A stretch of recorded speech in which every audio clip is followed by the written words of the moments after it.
Established back in 1766, this college was originally founded before the Revolutionary War, and it was founded by Benjamin Franklin's illegitimate son. The college was called Queens College. Back in 1869, November 6th is when they held the first ever football game. As we know it, is called American football.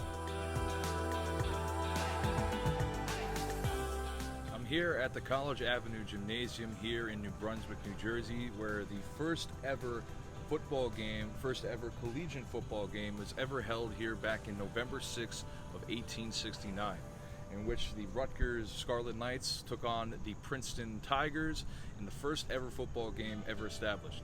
Now, this gym that you see behind me is called College Avenue Gymnasium. It was established back in 1931. Before that, there was a football field here in which they did play their first ever football game. Now, a touchdown wasn't really a touchdown back in the day in 1869. It was actually 1 point instead of 6. And they only had 1 quarter to play. So this was pretty interesting back in the day, that you see the comparisons of modern day football to football back in 1869, and it's changed drastically, especially during the Roosevelt administration back in the 1900s, in which they had less safety rules and regulations. So pretty much you could have died on the football field without any lawsuits or anything of that nature. Nicknamed the Barn, the College Avenue Gymnasium is home to not only the volleyball team, but more recreational sports for the Rutgers athletic teams. Now, going back into 1869, there wasn't really any football helmets, there wasn't really any pads at all. So the Rutgers players usually wore scarlet turbans, and they wore scarlet, basically handkerchiefs as well. So you could tell by the dynamic of how things have changed throughout history, and the evolution of football itself really started right here, and it dramatically changed since then.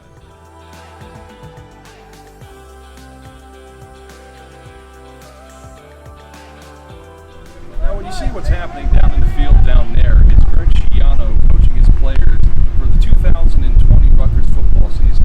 Now, we don't know if a football season will happen, and Big Ten has said that there's not going to be a season for college football this season. But yet they're still at the same time practicing, giving us some prospects of what we're going to be able to see in the future.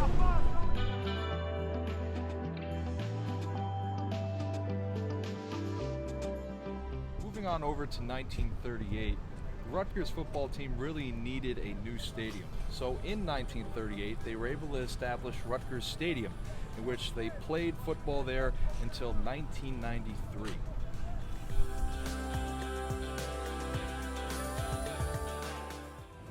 So the original Rutgers Stadium was originally a bowl shape that they had, which they had patches of green side on it.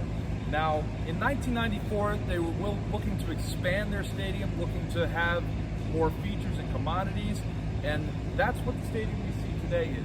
In 1994, Shy Stadium, as it's called today, back then it was called Rutgers Stadium, is what you see today, due to all the renovations that were made back in 1994.